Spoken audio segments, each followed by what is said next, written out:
কচুরিপানা দিয়ে তৈরি হচ্ছে জৈব সার। দামে কম ও মানে ভালো হওয়ায় এতে আগ্রহ বাড়ছে কৃষকদের।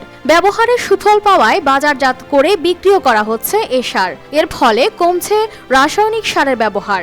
রিজার্ভের এই সংকট মুহূর্তে সাশ্রয় হচ্ছে বৈদেশিক মুদ্রার। জৈব সারটি আমাদের কৃষকরা খুব জনপ্রিয়। এই রাসায়নিক সার ব্যবহারের ফলে জৈব সারটি বেশি হচ্ছে। এই জৈব সারটির দাম খুবই কম।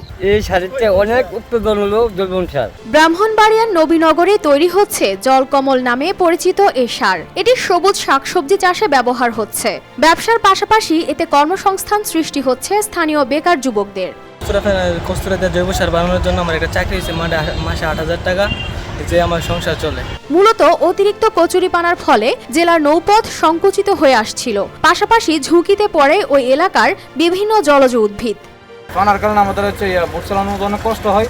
যেরকম দেখা যায় বোট চালাতে গিয়ে আমরা অর্ধেক রাস্তার মতো যাত্রা নামে যেতে হয়, বা আমাদের বোর্ডের পানি লাইন বন্ধ হয়ে ইঞ্জিন সিজ হয়ে যায়, অনেক ধরনের সমস্যা হয়। নৌপথ স্বাভাবিক রাখতে কচুরিপানা পরিষ্কার করে তা উৎপাদনশীল কাজে লাগানোর উদ্যোগ নেয় উপজেলা প্রশাসন। ব্রাহ্মণবাড়িয়া বিশেষ করে নবীনগরে এত বিপুল সংখ্যক কচুরিপানা আছে, সেটিকে আমরা কাজে লাগিয়ে জৈব সার উৎপাদন করতে পারি কিনা। তারপর আমি আমার উপজেলা কৃষি কর্মকর্তার সাথে কথা বলি। তিনি বলেন যেটা আমরা একটা পাইলটিং হিসেবে কাজ শুরু করতে পারি। তারপর এটা পরীক্ষা করে যদি জৈব সারের যে সকল গুণাগুণ সেই জিনিসগুলো পাওয়া যায়, তাহলে আমরা সেটিকে জৈব সার হিসেবে ফাইনালি ব্যবহার করতে পারবো।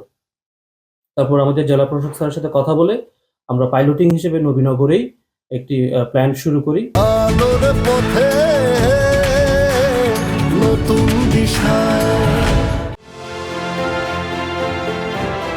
প্রথমে নদী থেকে কচুরিপানা সংগ্রহ করা হয়। এরপর শেকড়ের অংশ কেটে ১.৫ টন পরিমাণ স্তূপ সাজানো হয়। ওই স্তূপে ১৫ সেন্টিমিটার পরপর ২০০ গ্রাম করে ইউরিয়া, ট্রাইকোডার্মা ছত্রাক ও চুন ছিটানো হয়। এভাবে ধাপে ধাপে তৈরি হচ্ছে কচুরিপানার জৈব সার জলকমল। এই কচুরিপানাটা আনার পরে আমরা ৩ জাতের সার একসাথে মিক্স করি।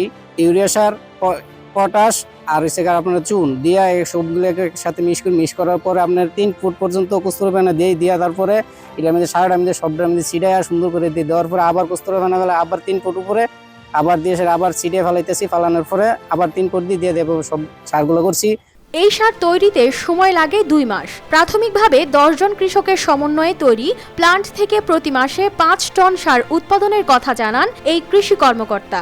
প্রশিক্ষণ করে ১০ জন কৃষক দিয়ে এই কচুরিপানা দিয়ে এই প্ল্যান্টটি আমি তৈরি করেছি। এ পর্যন্ত আমাদের ৫ টনের উপরে বিক্রি হয়েছে। উপজেলায় এ জৈব সার ব্যবহারে রাসায়নিক সারের ব্যবহার কমেছে ২৫ ভাগ। এতে বৈদেশিক মুদ্রার সাশ্রয়ও হয়েছে বলে জানান উপজেলা নির্বাহী কর্মকর্তা। ৫০ টন জৈব সার আমরা বিক্রি করতে পারি, তাহলে সেটা প্রায় 25% রাসায়নিক সার আমাদের ব্যবহার করতে হবে না।